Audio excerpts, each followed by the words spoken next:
here today with Dr. Charles Wykoff. We're going to talk about the exciting phase 3 results from the Faricimab study on diabetic macular edema. Charlie, what were the results? Carmen, great to be here with you. You know, we've been living in the anti-VEGF era for a long time, and I think there's been a lot of pent-up energy in the whole field to try and find additional pathways and additional mechanisms of action that bring value to our patient. And I think the most promising shot on goal there for a number of years has been manipulation of the Tie2 pathway. It's a complicated pathway. There's a lot of different ways you can manipulate that pathway, but now we have strong data showing value with inhibition of angiopoietin-2 having additive benefits beyond VEGF-A blockade. So it's exciting. It's exciting to see this data. As you referred to, we presented top-line data from the Faricimab phase 3 program, both in DME and neovascular AMD at Angiogenesis this last weekend. And the data is strong. There's good durability signal in both the DME and the neovascular AMD data set. I presented the DME data and Jeff Heyer presented the neovascular AMD data. So happy to talk through sort of the specifics of what we saw in DME. But the short answer is, I think it's exciting. There's still a lot to learn from this data. There's still additional long-term data that will be forthcoming and a bunch of additional analyses of the current data set. But the first look at this data is that it appears strong and meaningful for patients. What about visual acuity data? Talk to us something about the primary endpoint. Yeah, absolutely. So first of all, trial design. You know, the phase 2 trials, there were 3 phase 2 trials of Faricimab, 1 in DME and then 2 in neovascular AMD. The DME phase 2 is a very well-designed trial, over 200 patients. The comparator there was ranibizumab, 0.3 milligrams compared to Faricimab. And in that phase 2 program, there was a superiority signal of Faricimab 6 milligrams compared to 0.3 milligram ranibizumab visual acuity wise, with supportive secondary endpoints across the board anatomically. But in the phase 3 program, there was a different comparator that was used. And this, I think, was a really important step to use aflibercept as the comparator in the phase 3 program. So they had the strongest possible comparator arm, aflibercept 2 milligrams given on label Q8 weeks after 5 monthly doses in DME. And then there were 2 Faricimab arms. There was a fixed every 8-week dosing interval, just like aflibercept, except instead of 5 monthly doses, there were 6 monthly doses with the aflibercept arm. And the reason for that 6th dose was simply the phase 2 data, whereas in phase 2, it appeared that you continued to have visual benefit by continued monthly dosing through 6 months. And so we wanted to try to maximize that opportunity for visual gain. So 6 monthly doses in the Faricimab Q8 arm. And then the 3rd arm of the phase 3 trial was Faricimab PTI, or personalized treatment interval, which was essentially a treat and extend application of Faricimab after 4 monthly loading doses. So we're 3 arms in both Yosemite and Rhine, both independent but identically designed phase 3 trials. And these were structured as non-inferiority trials, where the first sort of statistical look was non-inferiority of each Faricimab arm compared to the aflibercept arms. If that was met, the statistical plan was to then look for superiority among the treatment naive population. Because previously treated patients were allowed into the study, but that was capped at 25%. And non-inferiority was achieved, but superiority visual acuity wise was not achieved. So what I mean by that is that through 1 year, the visual acuity gains were robust across all of the arms, with gains of between about 10.5 to about 11.5 letters across all of the arms, with the 95% confidence intervals all overlapping. So no indication of superiority and clearly non-inferior between each of the arms, Faricimab arms compared to aflibercept. Where the value of Faricimab really appeared to shine was both from an anatomic perspective and from a durability perspective. And in particular, we reported 5 anatomic endpoints, right? So if we look from a CST perspective, change from baseline across the studies appear to consistently favor faricimab. The faricimab arms, both of them appear to be consistently drier in the aflibercept population. The second anatomic endpoint that appeared to favor faricimab was looking at the proportion of patients that had absence of DME. And this was defined as a CST below the enrollment threshold of 325 microns using a spectralis. And this proportion was consistently greater with faricimab, reaching over 80% within 1 year. And the third point that favored faricimab was the proportion of patients with absence of intraretinal fluid. And this was consistent across week 16, 48, 52, and 56. So those three anatomic endpoints clearly favored faricimab. The other two were very similar between the comparator aflibercept and faricimab, and that was absence of subretinal fluid. This was achieved in the vast majority of patients, over 95% of patients in each arm. And then DRSS improvements, diabetic retinopathy severity improvements, again, were similar between the arms. And the last point I would make is that anatomic data was very consistent with the strong durability signal that was seen. So 12 weeks or greater dosing was achieved within 1 year in about 72% of patients. And 50% of patients were able to make it 16 weeks between faricimab dosing by the end of 1 year. So clearly a signal for a durability and clearly a consistent anatomic signal with faricimab. So how do you think this faricimab will be deployed clinically as we see it being used? I presume this is going to receive FDA approval. How will it be used?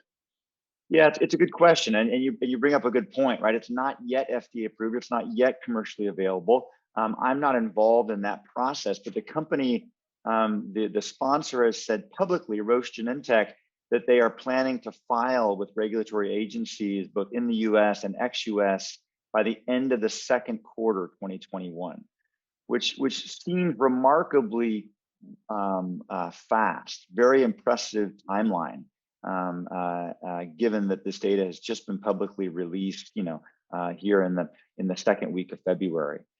So the other angle to discuss related to commercial utility is of course any side effects, any adverse events from the drugs. And I say that mostly because the environment now is very different, having all of us experience sort of the inflammatory issues with brilaroxazimab and abicipar in the phase 3 programs, and then once commercial use of brilaroxazimab began, we saw those numbers validated in the real world.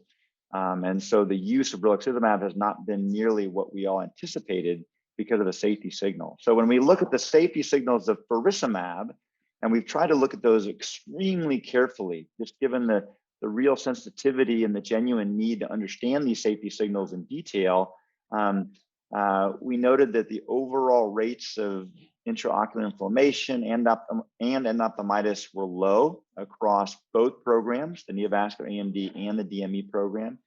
In particular, in DME, if you pool all the faricimab arms and all of the aflibercept arms, the rate of IOI was about 1.3% with faricimab and 0.6% with aflibercept. So numerically, as some have pointed out, that's slightly higher with faricimab.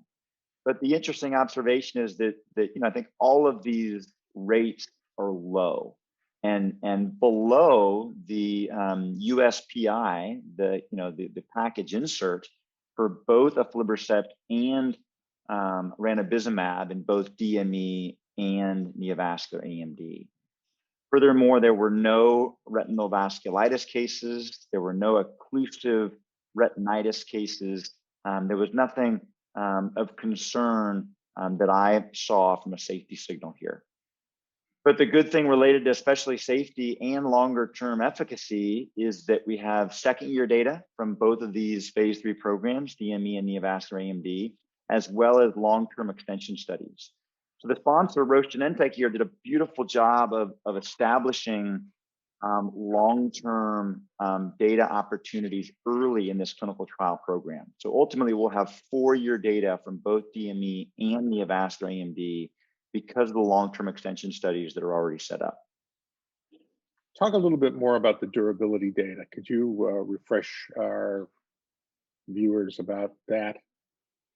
Yeah, this is always an interesting angle, right? Because the comparator arm of aflibercept in both the neovascular AMD and the DME program was limited. It was limited in that it was a Q8 dosing interval after monthly doses at the beginning, 5 monthly doses in DME and 3 monthly doses in neovascular AMD.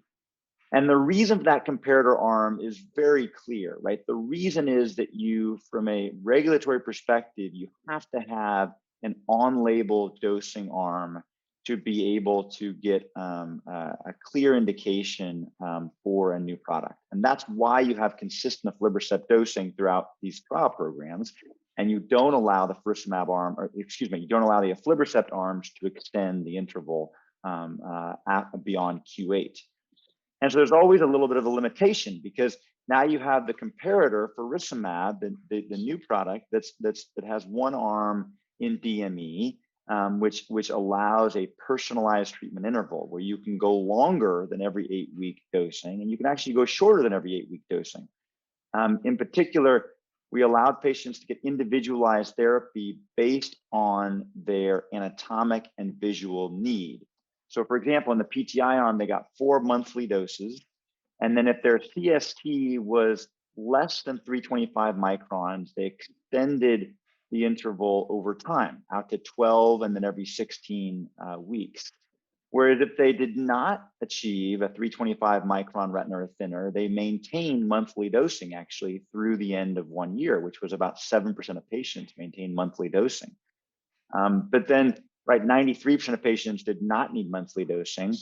And in DME and in neovascular AMD, there was, I would say, a remarkable durability signal. So in DME, over 70% of patients achieved a 12-week or greater interval, and over 50% of patients achieved a 16-week interval by 1 year. And in neovascular AMD, those numbers were remarkably similar. So almost 80% of the neovascular AMD population achieved a 12-week or greater interval, and about 45% of the neovascular AMD patients achieved a 16-week interval. So I think we're seeing a real durability signal here. And you know, how that durability signal will play out in real world utilization will be fascinating, because all of these trials have particular criteria that define these treatment intervals. And in the real world, the criteria that we use might be slightly different. And so that transition from clinical trial data to real world will be fascinating once it's commercially available. So do you think that the faricimab, the bispecific molecule, will replace the anti-VEGF monotherapy agents? I don't know. I think it's a little early to conclude that. I personally am a fan of more tools in the toolbox. I only see value when additional agents come to market. It's sort of the analogy I use with my patients is blood pressure medications and cholesterol medications. You know, one of the reasons there are so many products that control blood pressure is different patients respond differently to different medications. And I am excited that we're going to have a new mechanism of action to be able to inhibit angiopoietin 2 and restore Tie2 signaling in these eyes. I think it's going to bring value to patients. Now, will all patients need to have Ang2 blockade to optimize their outcomes? Probably not.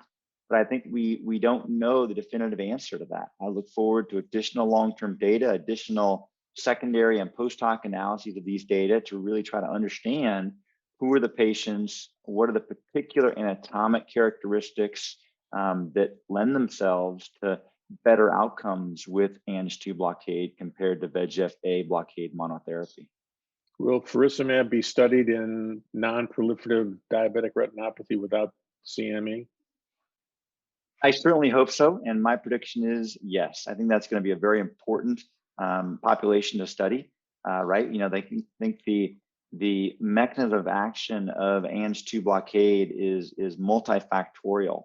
And there's some great preclinical data to suggest that inhibition of angiopoietin 2 at earlier stages of disease may change the disease course in a way that VEGF-A blockade monotherapy may not be able to do. So that data is really important ultimately to look at. And as far as I know, those trials are not yet ongoing, but I look forward to being a part of those trials over time. Well, Charlie, thanks a lot for this exciting data. Another chapter is opened in the therapy of diabetic macular edema. Thank you. Exciting times for all of us. Thanks, Carmen. Okay.